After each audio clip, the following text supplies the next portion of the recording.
Palantir, which is like Banana Land, is trading at 90x forward revenue. So what many people forget is that an IPO or going public is just another form of raising capital. There was a big IPO of Figma that just happened, and basically like nobody who's like a Joe Schmo like me could get a share in it. I mean, like, I've always thought that the retail investor is the last person to know. They're the one who's always left holding the bag with these things. I think the IPO markets are about to rip back open, which is exciting. Welcome everyone, this is Mariusz Konieczny. Today I'm talking with CJ. We're going to talk about venture capital, private equity, IPOs, so hopefully you're going to enjoy it. So CJ, thank you very much for joining me. Always excited to talk finance and IPOs. Thanks for having me.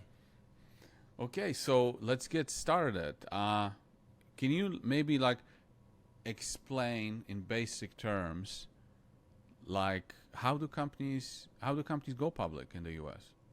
Yeah, so what many people forget is that an IPO or going public is just another form of raising capital. So the majority of capital that's raised today is actually in the private markets, and that's where you hear, oh, we have a VC backing us, we have a PE company backing us, and what you're doing is you're selling shares in your company. So basically the pie is getting sliced into more pieces, but hopefully the valuation of the total pie is going up.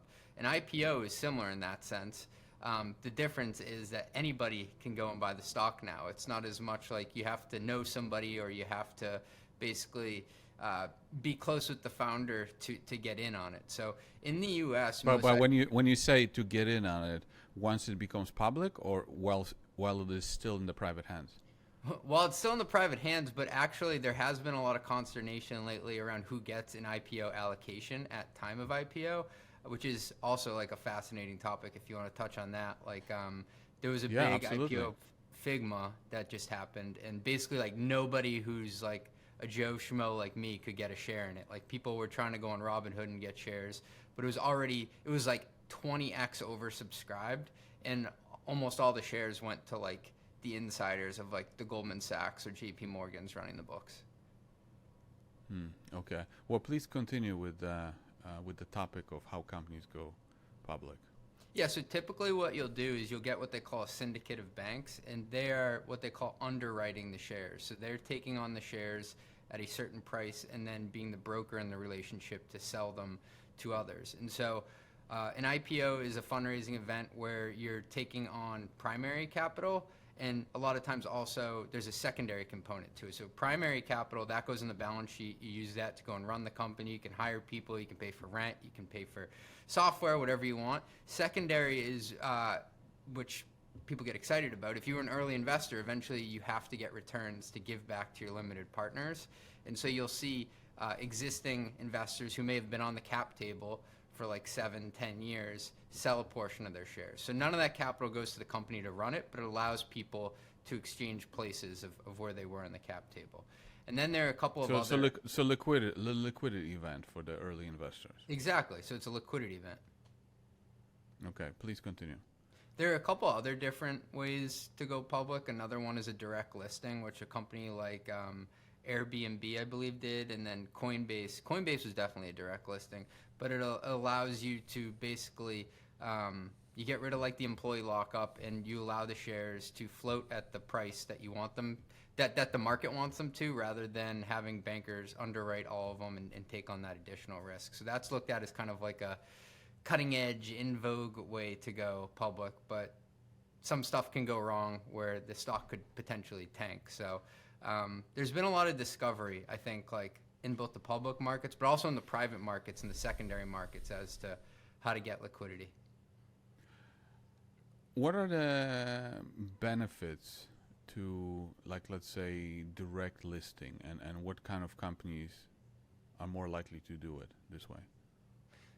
The companies more likely to do a direct listing are those who don't need as much cash for the primary fundraise, because a lot of times you'll have, like we said, all these investors who want to get off the cap table from earlier on, so it allows the shares to just directly exchange hands, and you don't have to basically take capital onto the balance sheet, so it's a faster way to do that.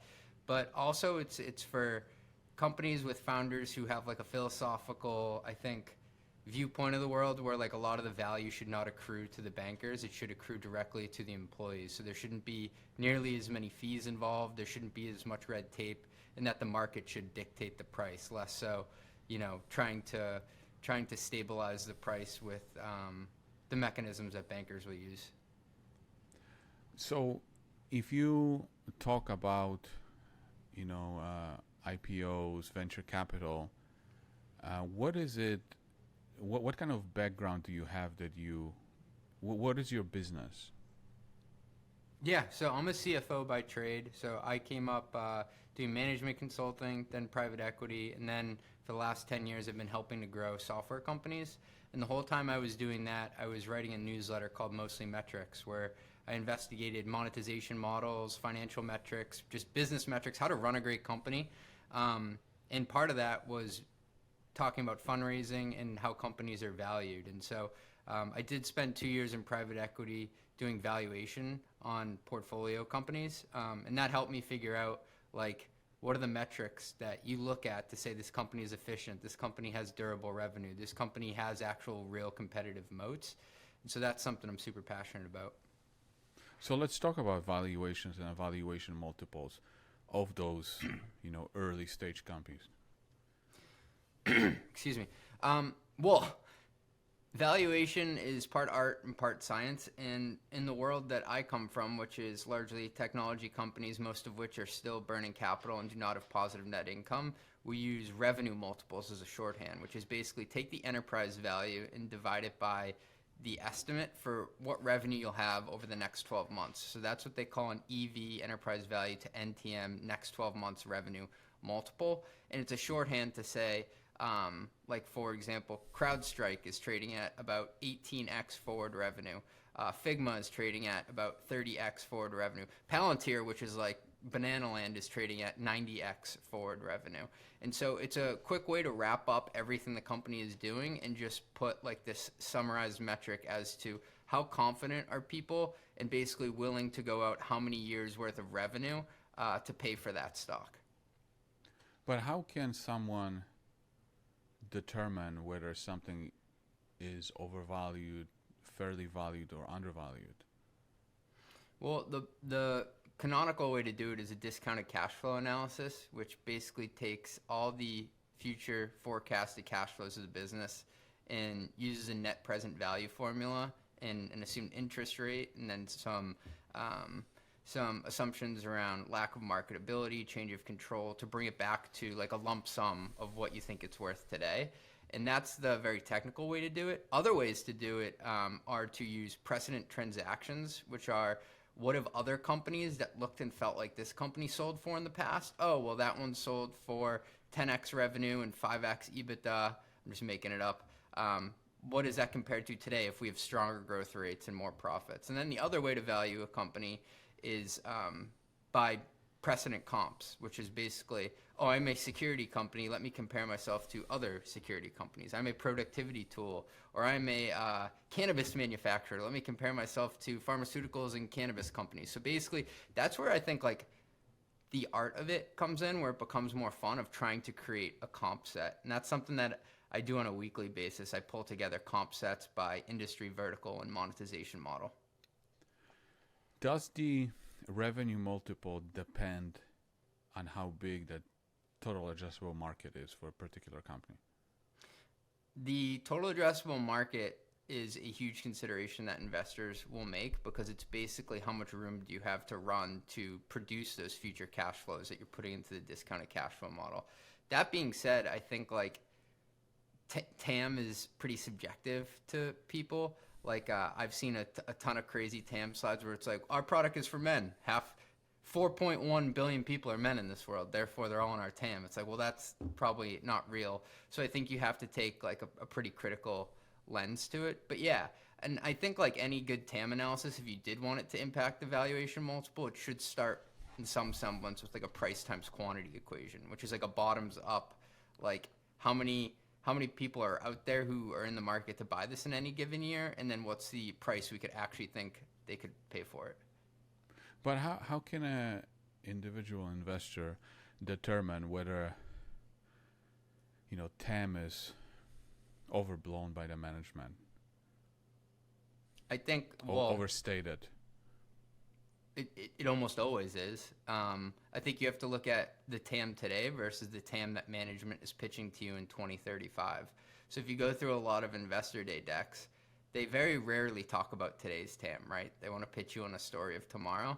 So you have to say, how credible is this? And I mean, like, I've always thought that the retail investor is the last person to know. They're the one who's always left holding the bag with these things. But yeah, I think it's kind of incumbent on you if you believe the long-term story or not.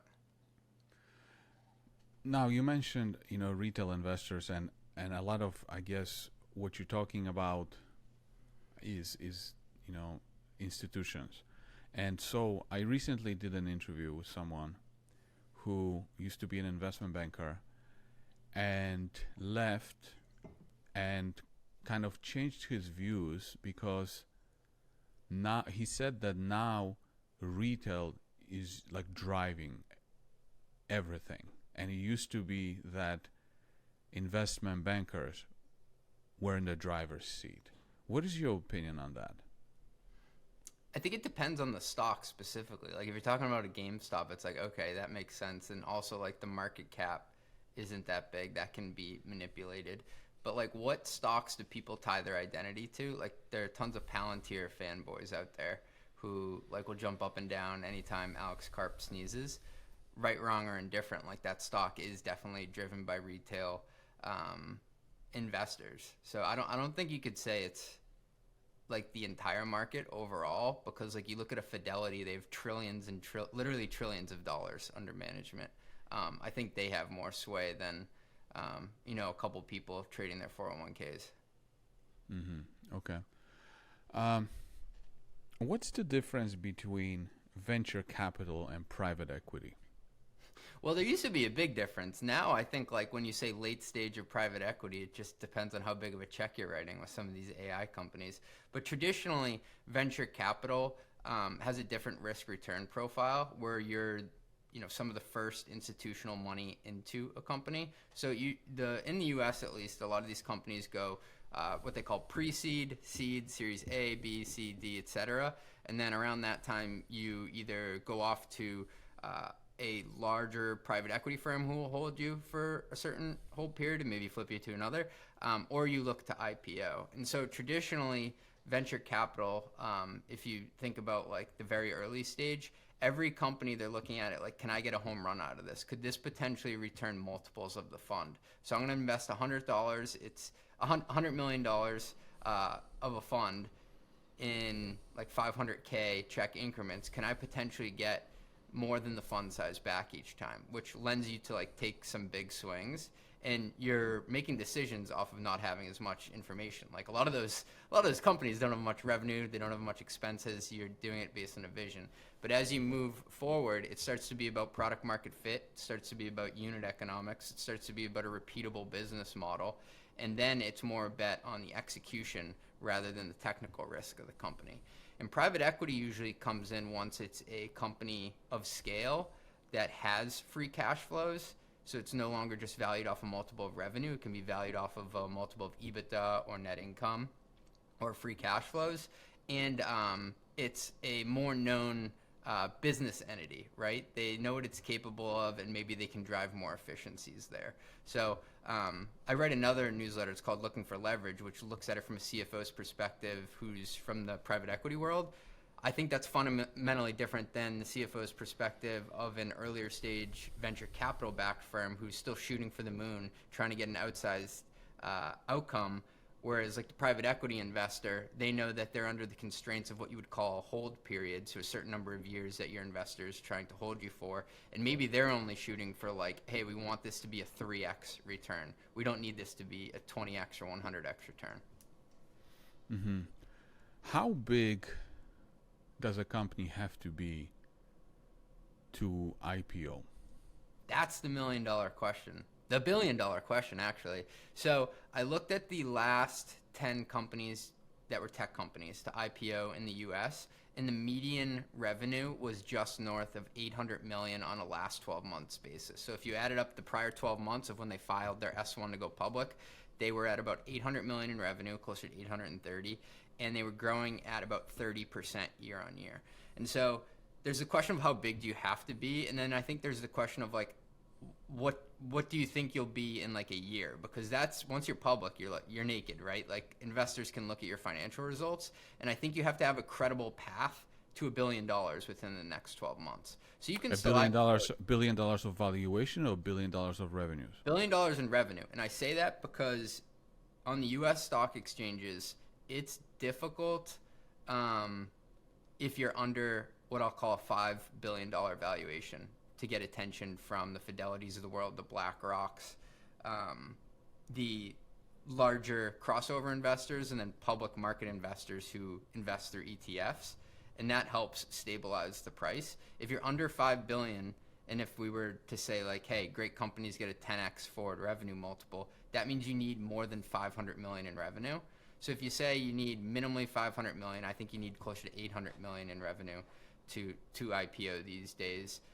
That's what'll get you to a market cap that like interests the sell side analysts who will give you ratings, and also the investors who will step into your stock. Then how do you explain a company like